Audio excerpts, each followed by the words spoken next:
कफन। पात्र परिचय। घीसू दलित वर्ग का मजदूर। माधव घीसू का बेटा। दृश्य 1। स्थान अलावस्थल। समय रात। घीसू और माधव अपनी झोंपड़ी के सामने अलाव जलाकर बैठे हैं।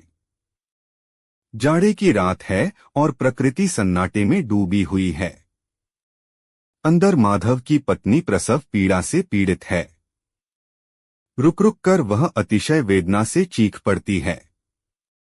घीसू और माधव दोनों पिता पुत्र हैं। वे कोशिश करते हैं कि कम से कम काम किया जाए और दूसरों के खेतों से आलूमटर गन्ने आदि लाकर अपना पेट भर लिया जाए। माधव का बुधिया के साथ विवाह हुआ है। वह आलसी और आराम मतलब नहीं है, बल्कि दूसरों की पिसाई करके या घास छीलकर सबके भोजन का इंतजाम कर लेती है। इस समय वही प्रसव पीड़ा सह रही है, लेकिन इस समय उसका कोई सहयोगी नहीं है। जलता हुआ अलाव बुझ सा गया है। घीसू 20 से 25 आलू अलाव की राख में भुनने के लिए दबा देता है। अंदर से बुधिया प्रसव वेदना से जोर से कराहती है। घीसू मालूम होता है बचेगी नहीं। जा देख तो आ। माधव, मरना ही है तो मर क्यों नहीं जाती? देखकर क्या करूं? घीसू तू बड़ा बेदर्द है बे। साल भर से तेरे साथ रही, उसी के साथ इतनी बेवफाई। माधव, कोई बाल बच्चा होने वाला है। मुझसे तो उसका तड़पना नहीं देखा जाता। जरा ठहर कर देख आऊंगा। आलू भुन गए होंगे। दोनों छोटे छोटे सरकंडों से तप्त राख को कुरेदते और उलटते पलटते हैं, फिर एक एक आलू निकाल और छीलकर खाना आरंभ कर देते हैं। घीसू, जाकर देख तो उसकी क्या दशा है। किसी डायन चुड़ैल का फिसाद होगा और क्या। माधव को भय है कि वह कोठरी में गया तो उसका पिता आलूओं का बड़ा हिस्सा साफ कर देगा। माधव, मुझे तो वहां जाते डर लगता है। घीसू, डर किस बात का, मैं तो यहां हूं ही। माधव, तो तुम ही जाकर देख आओ न। घीसू, तेरी मां जब मरी थी तो 3 दिन तक मैं उसके पास से हिला तक न था। नहीं, और फिर मुझसे लजाएगी कि दोनों अलाव में से आलू निकाल एवं छीलकर खाते जाते हैं। माधव, मैं सोचता हूं कोई बाल बच्चा हो गया तो क्या होगा। घर में सोंठ, गुड़, तेल कुछ भी तो नहीं है। घीसू, सब कुछ आ जाएगा। जो लोग अभी 1 पैसा भी नहीं दे रहे हैं, वे ही कल बुलाकर रुपए देंगे। आलू छीलकर खाता है। आलू में स्वाद तो खूब है। माधव, मुफ्त का माल तो अच्छा ही लगता है। घीसू, मुफ्त का? माधव, हाँ, मुफ्त का। हम किसी के भी खेत में से आलू, मटर, गन्ने आदि नजर बचाकर चुपचाप ले आते हैं और खा पी लेते हैं। वर्षों से हम यही तो करते आ रहे हैं। घीसू, और क्या करें तो? रात दिन काम करने से भी क्या मिलेगा। इस गांव के कितने ही किसान और मजूर रात दिन जी तोड़ मेहनत करते हैं, फिर भी वे क्या खाते हैं, क्या पहनते हैं, क्या बचा लेते हैं? उनमें से हर एक के सिर पर कर्ज का बोझ है। माधव, हाँ दादा, यह बात तो बिल्कुल ठीक है। हम भी पैबंद लगे फटे चिथड़े पहनते हैं, कर्जदार भी हैं, जरा जरा सी बात पर अपमान भी सहते हैं, गालियां भी खाते हैं, पर इस बात से हमको संतोष तो मिलता है कि हम ज्यादा मरतेखपते नहीं हैं। घीसू, बस बेटा, बात यही है। हमारी गरीबी और कमजोरी से जो लोग लाभ उठाते हैं, वे हमसे ज्यादा संपन्न हैं। हम तो गरीब और फटेहाल रहेंगे, चाहे हम जी तोड़कर मेहनत करें और करते रहें। तो फिर हम ऐसा क्यों करें? क्यों मन मसोस कर गुलामी करें? जानबूझकर हम अपना शोषण क्यों होने दें? माधव, दादा, आपकी बात में दम है। इसलिए यदि हम कुछ आलसी और आरामतलब हैं, तो कोई चिंता नहीं। हमारे बारे में कोई क्या कहता है, क्या सोचता है, इसकी भी हमें कोई चिंता नहीं। घीसू माधव, मेरी भूख अभी बुझी नहीं। माधव, मुझे भी अभी तृप्ति नहीं हुई। घीसू, अभी तो अलाव की राख में काफी आलू हैं, निकाल, छील और खा। मैं भी आलू निकालता हूँ। दोनों अलाव में गड़े हुए आलू निकालते हैं और खाते हैं। हम दोनों को ही सब्र नहीं है। गरम आलू से हलक और तालू जल जाता है। बंद सी इस। माधव, भूख बहुत बुरी होती है। भूख में हर चीज स्वादिष्ट लगती है। घीसू, स्वादिष्ट चीज अलग ही होती है। काफी दिनों से स्वादिष्ट भोजन का आनंद नहीं लिया। माधव, सच है दादा।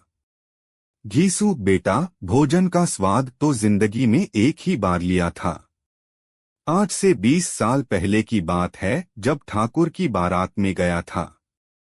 से मकर। माधव, किसी की बारात में तो मैं भी बहुत दिनों से नहीं गया। घीसू, हाँ, तो ठाकुर की बारात में जो दावत मिली और जो तृप्ति मिली, वह मेरे जीवन में याद रखने लायक बात है, और वह आज भी ताजा है। सचमुच मैं उस भोजन को भूल नहीं सकता। क्या बताऊं, लड़की वालों ने असली घी की पूड़ियां खिलाई थी। चटनी, रायता, 3 तरह के सूखे साग। लोगों ने ऐसा खाया कि किसी से पानी तक न पिया गया। रे में माधव, तब तो वह भोज याद रखने लायक ही है। घीसू, वही तो कह रहा हूं। भोजन परोसने वाले भी बड़े दिल वाले थे। मना करने पर भी वे गरम गरम गोल गोल सुवासित कचौरियां पत्तल पर डाल ही देते थे। जब हाथ मुंह धो लिए तो ऊपर से पान और इलायची भी मिली। भोजन के बाद तो खड़ा ही न हुआ जाता था। चटपट जाकर अपने कंबल पर लेट गया। माधव, ललचाया हुआ, अब हमें ऐसा भोज कोई नहीं खिलाता। दोनों छीलकर आलू खाते हैं। घीसू, अब कोई क्या खिलाएगा। वह जमाना दूसरा था। अब तो सबको किफायत सूझती है। पैसे वाले भी कंजूस हो चले हैं। इनसे पूछो, गरीबों का माल बटोर बटोर कर कहाँ रखोगे। बटोरने में तो कमी नहीं है, हाँ, खर्च में किफायत सूझती है। माधव, तुमने उस भोज में 20 पूरियां खाई होंगी। घीसू, 20 से ज्यादा खाई थी। माधव, मैं तो 50 खा जाता। घीसू, 50 से कम तो मैंने भी नहीं खाई होंगी। अच्छा जवान पट्ठा था। तू तो मेरा आधा भी नहीं है। माधव, उबासी लेता हुआ, मुझे तो नींद आ रही है। घीसू, तो सो जा। बहू का कराहना तो चल ही रहा है। माधव, हाँ, मैं तो धोती ओढ़कर यहीं सोता हूँ। पैरों को सिकोड़कर अलाव के पास ही लेट जाता है। घीसू, मैं भी यहीं सोता हूँ। माधव की तरह घीसू भी अपनी धोती ओढ़कर सो जाता है। दृश्य 2। स्थान वही। समय प्रातःकाल। घीसू जगता है और माधव को जगाता है। घीसू माधव से, जा भीतर देखा। बुधिया का क्या हाल है। माधव अंदर चला जाता है। भगवान जाने बेचारी का क्या हाल है। माधव अंदर से तुरंत लौट आता है। वह हतप्रभ और घबराया हुआ है। माधव, वह तो ठंडी पड़ी है। दादा, उसकी पथराई आंखें ऊपर टंगी हुई हैं। सारी देह धूल से लथपथ हो रही है। उसके पेट में बच्चा मर गया है। घीसू, ओहो, बहुत बुरा हुआ। बेचारी ने कितना कष्ट पाया होगा। मैंने कहा था, अंदर जाकर देखा, परंतु नहीं गया। बेचारी बहुत मेहनत करती थी। घर का सारा इंतजाम वही करती थी। माधव, अब क्या हो। घीसू, अब तो कफन और लकड़ी की फिक्र है। दोनों जोर जोर से हाय हाय करके रोने लगते हैं और छाती पीटने लगते हैं। प्रियजन के निधन के अवसर पर भरे से जिस प्रकार की शब्दावली का प्रयोग किया जाता है, वैसा ही वे करते हैं।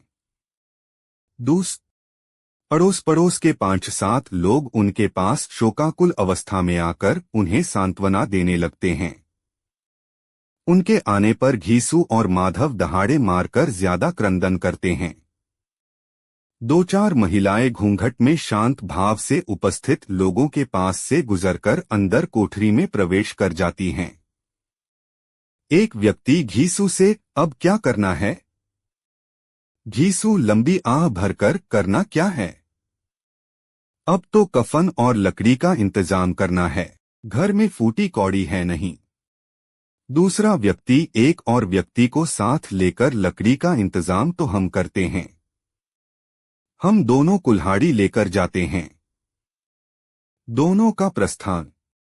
घीसू दोनों हाथों से अपना सिर पकड़कर उपस्थित लोगों में से दो एक की ओर देखकर, कफन के लिए क्या किया जाए? एक व्यक्ति, तुम दोनों पहले ठाकुर साहब के पास जाओ, फिर 2-4 और से मांगो, कफन का इंतजाम तो करना ही है, जाओ जल्दी करो। घीसू माधव से, माधव आ चलें। दोनों चलने को तत्पर होते हैं। तीसरा व्यक्ति है, रुपए इकट्ठे करके यहां मत आना, कफन के लिए सीधे बाजार चले जाना।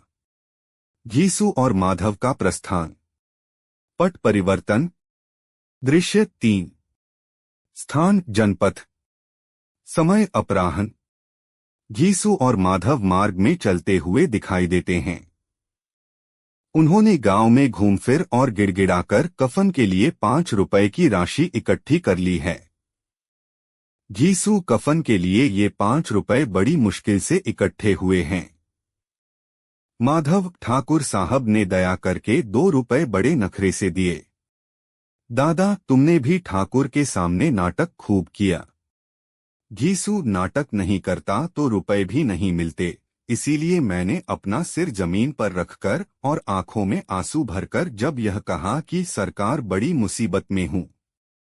माधव की घरवाली रात को गुजर गई। रात भर तड़पती रही। हम दोनों उसके सिरहाने बैठे रहे। मालिक तबाह हो गए, घर उजड़ गया। सरकार ही की दया होगी तो उसकी मिट्टी उठेगी। आपके सिवा किसके द्वार पर जाऊं? तब उन्होंने कुड़ते हुए 2 रुपए निकालकर फेंक दिए, मगर सांत्वना का एक शब्द भी मुंह से नहीं निकला। माधव, दादा, हम भी तो ठाकुर की जिहजूरी में सदा नहीं खड़े रहते। घोसू, बेगार में ही अगर हम उनके काम करते रहें तो खाए क्या? माधव, बात तो सही है, परंतु जमींदार साहब हैं तो बड़े आदमी। घीसू, जब बड़े आदमी ने ही 2 रुपए दे दिए तो बनिए महाजन भी इनकार नहीं कर सके। हाँ, इस काम के लिए 1 घंटे तक कवायद जरूर करनी पड़ी। माधव, जल्दी जल्दी कदम बढ़ा, शाम होने वाली है। दोनों जल्दी जल्दी कदम बढ़ाते हैं। दृश्य 4।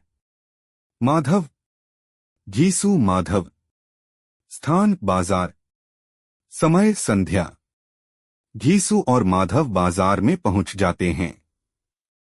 घीसू, माधव। घीसू सोचते हुए, लकड़ी का इंतजाम तो मोहल्ले वालों ने कर ही लिया होगा। घीसू, कफन, कफन। माधव, हाँ, अब कफन चाहिए। घीसू, तो चलो कोई हल्का सा कफन ले लें। माधव, हाँ, और क्या, लाश उठते उठते रात हो जाएगी। रात को कफन कौन देखता है? घीसू, कैसा बुरा रिवाज है कि जिसे जीते जी तन ढांकने को चीथड़ा भी न मिले, उसे मरने पर नया कफन चाहिए। ये ही 5 रुपए पहले मिल जाते तो कुछ दवादारू तो कर लेते। माधव, सच है दादा। बजाज की दुकान की ओर इशारा करते हुए, इस दुकान पर कफन देख लें। घीसू, हाँ। दुकान पर रेशमी और सूती कपड़े हाथ से देखते परखते हैं। दोनों नकार सूचक सिर हिलाते हैं और आगे बढ़ जाते हैं। माधव, दादा, अब किधर चल? घीसू, मेरा मन उड़ा उड़ा सा हो रहा है। माधव, मेरे मन पर भी कुछ बोझ सा रखा है। घीसू, दिन भर हो गया, मुझे तो भूख सता रही है। माधव, दादा, मेरी भूख का तो हाल ही बुरा है। घीसू, चल तो उस दुकान पर चलते हैं। दोनों उधर चल पड़ते हैं। दृश्य 5। स्थान मदिरालय। समय संध्या। घीसू और माधव शराब की दुकान के बरामदे में बैठे हुए हैं। दुकान का मालिक अपनी गद्दी पर बैठा हुआ है। घीसू अपने स्थान से उठकर गद्दी के पास पहुंच जाता है।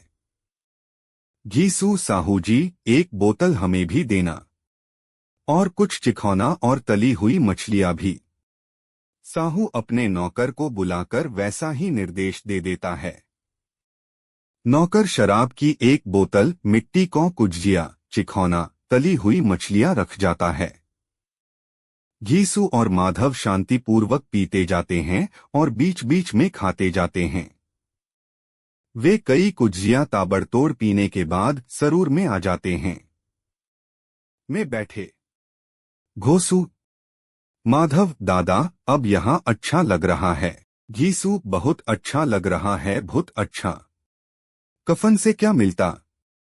कफन क्या बहू के साथ ऊपर स्वर्ग की ओर हाथ से संकेत करते हुए वहां तो नहीं जाता? माधव, आसमान की ओर देखकर दुनिया का दस्तूर है, नहीं तो लोग बामनों को हजारों रुपए क्यों देते हैं? कौन देखता है कि परलोक में मिलता है या नहीं? घीसू, बड़े आदमियों के पास धन है, चाहे फूकें। हमारे पास फ्रैंकने को क्या है? माधव, लेकिन दादा, लोगों को जवाब क्या देंगे? लोग पूछेंगे नहीं, कफन कहाँ है? घीसू, अबे कह देंगे कि रुपए कमर से खिसक कर गिर गए। बहुत बहुत ढूंढा, मिले ही नहीं। लोगों को विश्वास तो नहीं होगा, लेकिन कफन के लिए फिर वे ही रुपए दे देंगे। माधव हंसकर आर प्रसन्नता से झूमकर, दादा, बड़ी अच्छी थी बेचारी, मरी तो हमें खूब खिला पिलाकर। दोनों आधी बोतल उड़ा जाते हैं। घीसू माधव को रुपए पैसे देता है। घीसू, ये पैसे ले जा और सामने से 2 सेर पूरियां, कलेजिया और चटनी ले आ। माधव का प्रस्थान। घीसू बोतल से एक कुज्जी शराब भरता है और घूंट घूंट पीता रहता है। माधव 2 पत्तलों में सारा सामान ले आता है। दोनों शान से पूरियां खाते हैं। माधव, इस समय खाने में बड़ा आनंद आ रहा है। घीसू, सचमुच बहुत अधिक। क्यों माधव, जब हमारी आत्मा प्रसन्न हो रही है तो क्या बहू को पुण्य न मिलेगा?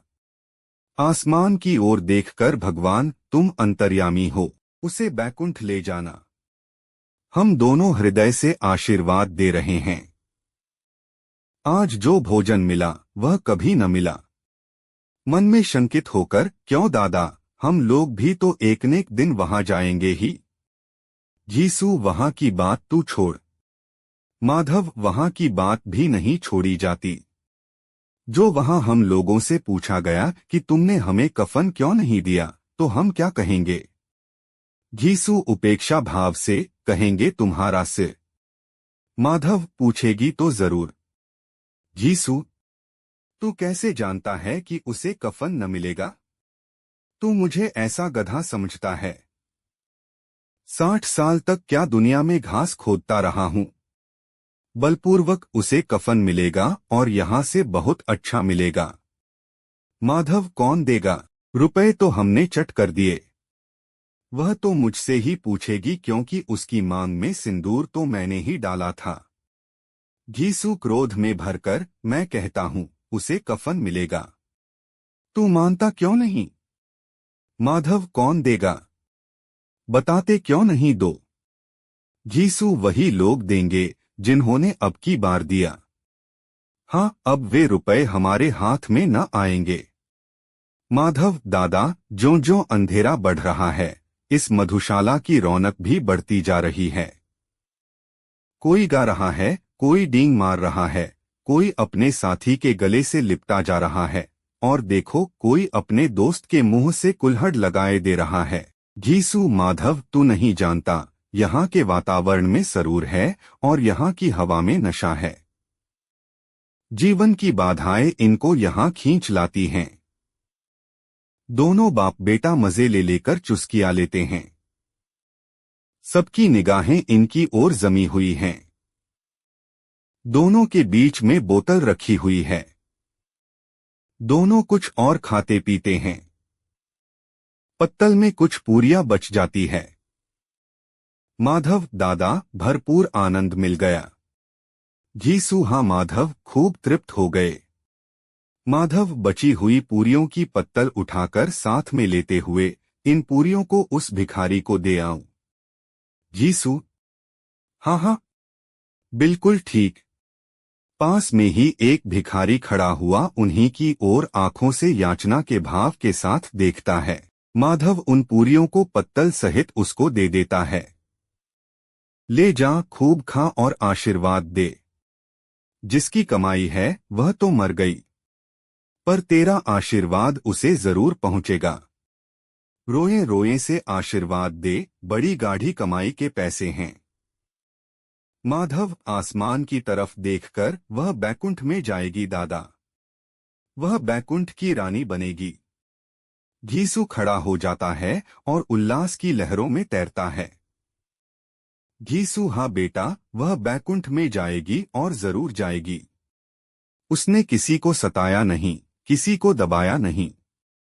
मरते मरते भी हमारी जिंदगी की सबसे बड़ी लालसा पूरी कर गई। वह बैकुंठ में न जाएगी तो क्या ये मोटे मोटे लोग जाएंगे, जो गरीबों को दोनों हाथों से लूटते हैं और अपने पापों को धोने के लिए गंगा में नहाते हैं और मंदिरों में जल चढ़ाते हैं। माधव पर नशे में दुहक और निराशा का दौर शुरू होता है। माधव, मगर दादा, बेचारी ने जिंदगी में बड़ा दुहक भोगा। कितना दुहक झेलकर मरी। वह आंखों पर हाथ रखकर और चीखें मार मार कर रोने लगता है। घीसू समझाते हुए, क्यों रोता है बेटा? खुश हो कि वह मायाजाल से मुक्त हो गई, जंजाल से छूट गई। वह बड़ी गद्यवान थी। उसने इतनी जल्दी माया मोह के बंधन तोड़ दिए। माधव झूमते हुए, हाँ दादा हाँ। दोनों खड़े होकर गाने लगते हैं, ठगिनी क्यों नैना झमकावे। ठगिनी। फिर दोनों नाचने लगते हैं, उछलते कूदते हैं। वे गिर भी पड़ते हैं और फिर खड़े होकर भटकते भी हैं। वे तरह तरह के भाव बनाते हैं और अभिनय भी करते हैं। अपना सुझाव जरूर दें कुछ समझ पाए तो। धन्यवाद।